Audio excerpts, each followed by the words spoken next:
Alright, now I want to talk about Russell Crowe's new movie, Unhinged, which was that movie that was coming out in like I want to say the August area, where everybody was kind of trying to get things back to normal and trying to open theaters back up, and this was advertised as like one of the things around like that Tenet area.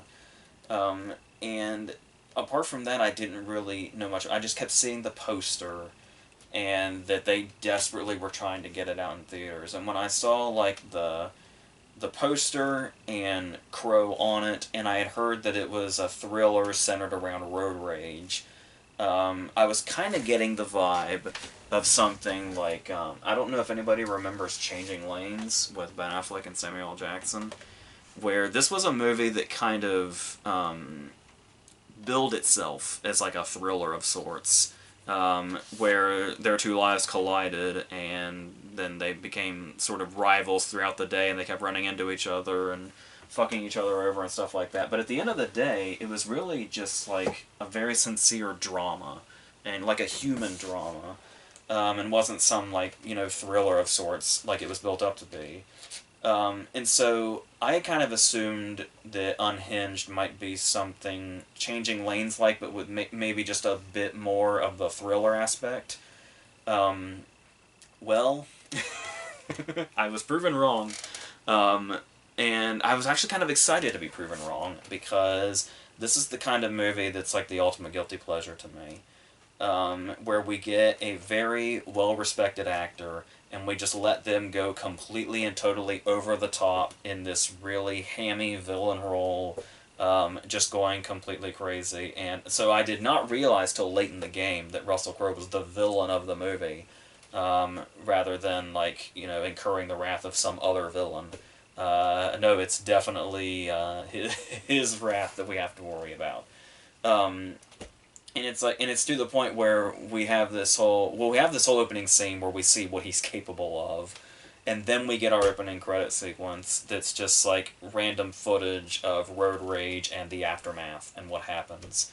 And then at one point, when the lead character who's being terrorized by Crow tries to explain what's happening to her, the helpful gas station attendant says, or the cashier says, "Oh, it's road rage." But the way she says road rage is like it's some mythical occurrence, that like only exists in this movie and makes people like insane murderers.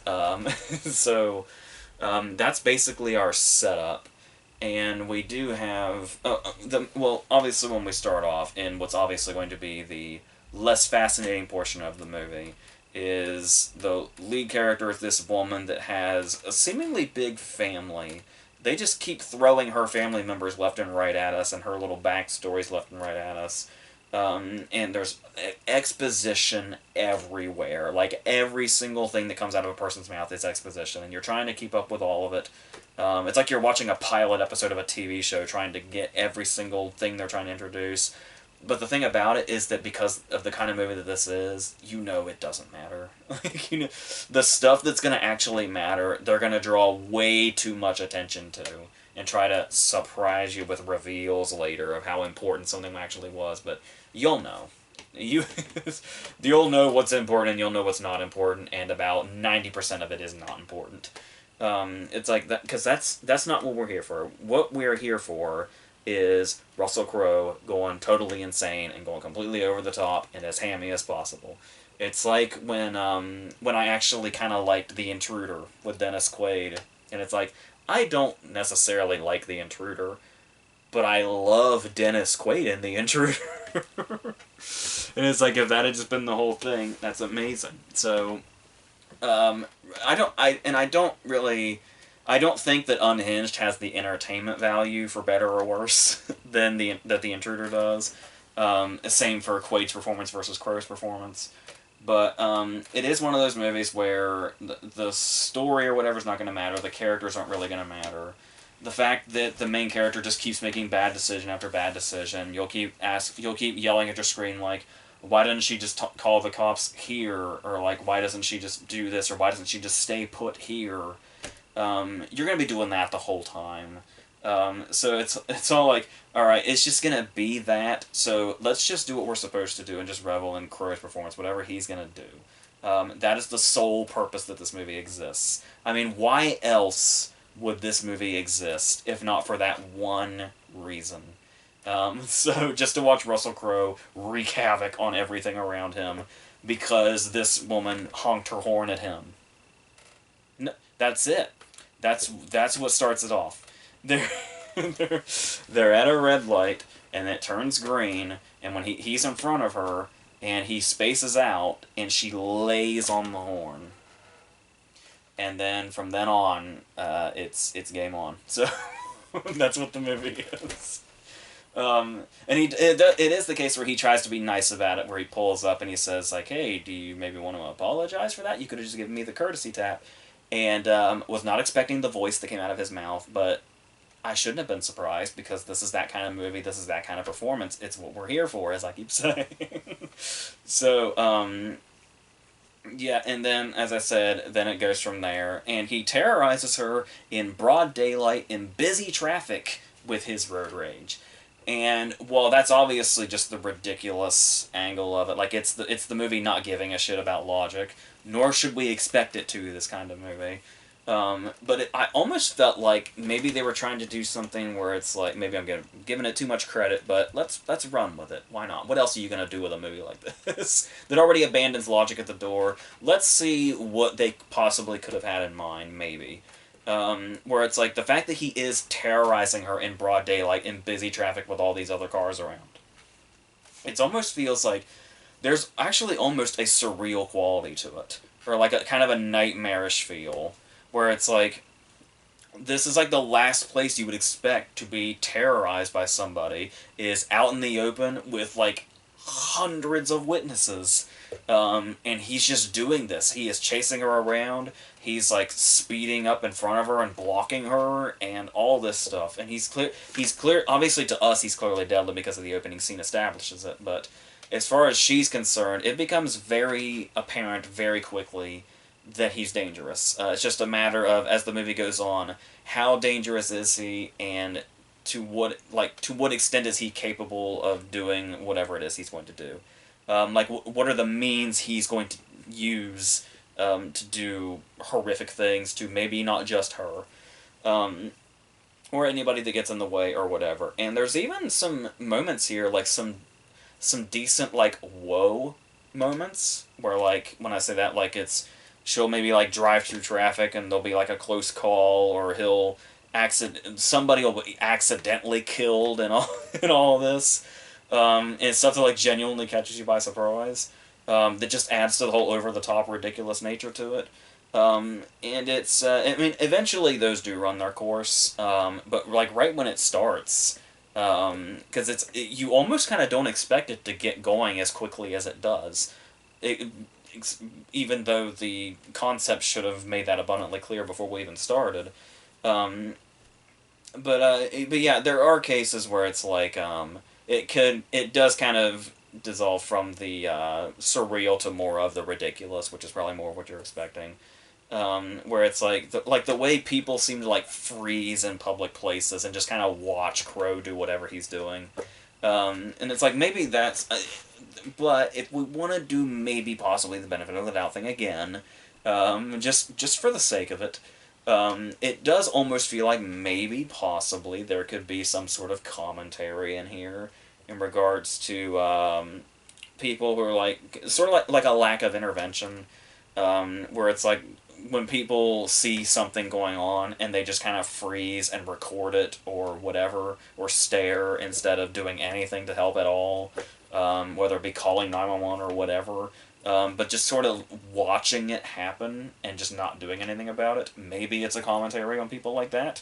It could be, or it could just be the script's terrible logic. It could be that too. Very believable. But there's even a moment also where she's driving up and Crow is literally like smashing into her bumper. And she turns to the person next to her in traffic and she's like, hey, could you like help me? And the person is just staring at their phone. And obviously it's a thing that's like, people don't see what's around them because of the phones. They could be saving lives, but instead they're gone. But at the same, especially when they're driving, which is even worse, which is one of the things I think that's mentioned in the opening credit sequence is a large fraction of where road rage ends up coming from, like a starting point to it. But but at the same time, though, it is like, even if this woman's paying attention to her phone and not seeing her, like, saying, hey, you would think she would hear this truck, this very big truck, smashing into the car next to her. So it could go either way, depending on how you want to look at it. You can give them the benefit of the doubt and say, well, it's commentary on certain things, maybe. Or maybe it's surreal and nightmarish. Or maybe it's just fucking dumb. Or why can't it be all three? That's my argument. I don't know, but and obviously we do get the idea that Crow. We get some backstory on Crow pretty early in regards to there's news footage about what happens in the opening scene before the opening credits, and that pretty much just gives us this meaningless excuse to why he's so pissed off before the road rage stuff even happens. It's just enough of a little motive to get him set off. That's all it's really there for. It doesn't need to be anything elaborate. So of course that's gonna start sending him on these tirades and oftentimes misogynistic tirades, because this involves an ex-wife of his, of course. But it's like in a lot of the cases when he starts like monologuing or like screaming about what's really pissing him off, it's really prime for that. It's like basically his character is like the epitome of that. Sorry, this is a Wendy's joke. Where it's like where you could put that punchline at pretty much the end of any of Russell Crowe's monologues in this movie, and it would be hilarious and fitting. And there's a lot of stuff where like once he starts killing people in public, and just getting back into a car and driving off. It is one of those cases where there's a lot of normally in cases like this you'd wonder where the cops are. Well, there's a lot of cops in this movie, so it often has you questioning like this. There's no reason he shouldn't have been caught like 10 minutes into this. Like, as soon as the events of this movie started, there's really no reason it takes him so fucking long to even reach a point where he's interacting with a cop. And once that happens, you can guess where that goes. So, and then eventually it just gets into, basic thriller territory. Oh, there's all these chase sequences, and this is one of those movies where, like, cars weigh 5 pounds and are made out of the most destructible paper. Where, like, all you have to do is drive by a car and practically nudge it, and it'll fly through the air. Or there is a cop car that gets run over by a cement truck and just shatters into nothing. So it's that kind of thing as well. The action scenes, if you want to, yeah, but there are a few times where it does get frustratingly dumb. Mainly just stuff where it actually, like, where we can embrace it and we can say, like, hey, you're stupid, go for it. But it's the times where if they're embracing that, the times that it actually thinks it's being smart or clever is when it's like, no. Don't do that. Like, when you're this dumb and you're embracing it, why are you even trying? Because it's one of those cases where we're introduced to some seemingly unimportant details or seemingly unimportant things, but the camera is focused on them long enough that we know they're going to be important at the end. And this is stuff like at the beginning. And then there's, of all the damn things, a kid describes one of his Fortnite strategies. And it's like, as soon as he's explaining, and it's forced out of him. He's like, I wanted to tell Dad about my Fortnite strategy. And she's like, well, don't call him. You can't call him or whatever. And then later on, like 10 minutes later, it's like, hey, why don't you tell me about that Fortnite strategy? And he's like, you don't care, Mom. And it's like, then he explains his Fortnite strategy. It's like, there's no fucking reason we need to hear this, except for the fact that it's gonna come back, probably for the climax.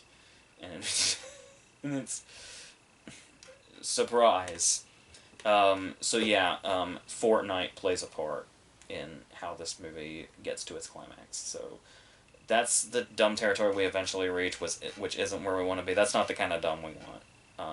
But up to that point, like I said, it's one of those cases where we're here to appreciate Crow and what he's doing, or I don't know if appreciate's the word you want to use, but we're being extremely, like, okay, when Maximus asked us, are you not entertained?